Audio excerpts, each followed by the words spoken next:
So I've got everything in bits again. I'm finally making progress.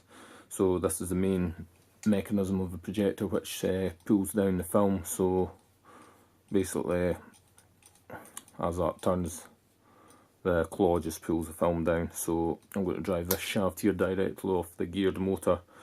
So what I've done is I've cut a slotted shaft in there. I've just cut a slot in it, and I'm going to extend the shaft of the geared motor, and it's going to drive this directly. I'll just drill a hole in the outside of the projector, maybe an 8mm hole, which the shaft will go through and connect directly to this. So the part that you just saw there just came out of the middle of the projector, and it basically just faces this way. So this thumb wheel there for edging the film forward slowly, that basically just goes through a slot there. So what I'm going to do is just drill a hole somewhere just there, and I'll attach the geared motor to the outside. That should work reasonably well. And whoever served this by the way never did a very good job, because it was just all covered in oil. It was just splattered everywhere inside, so I've cleaned that up too.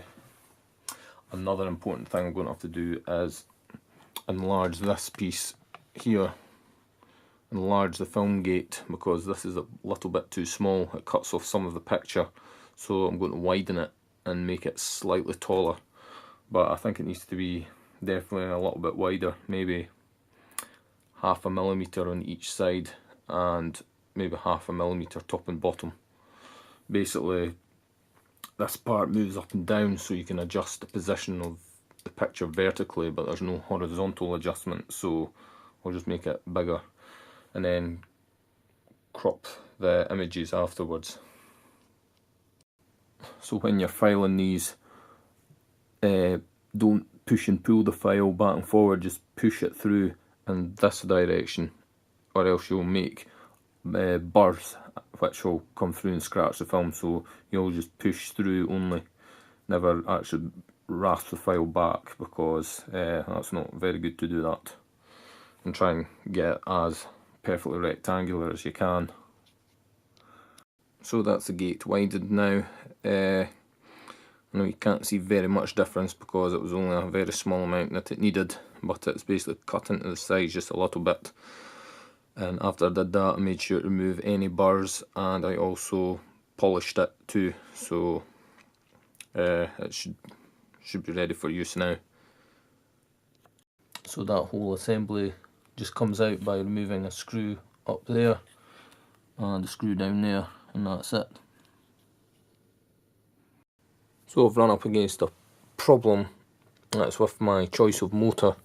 The first geared motor I bought was 12 volt 154 RPM, and it just did not have enough torque to supply to this shaft. It did not have enough torque to spin it. Even on 24 volts it could barely do it before the motor started to smoke a little bit. So I've gone and bought another one which is identical, which does 25 RPM on 12 volts, and that should have a lot more torque and should be able to run it fine, because 25 RPM is about this sort of speed, and that should be fine. That shouldn't take too long.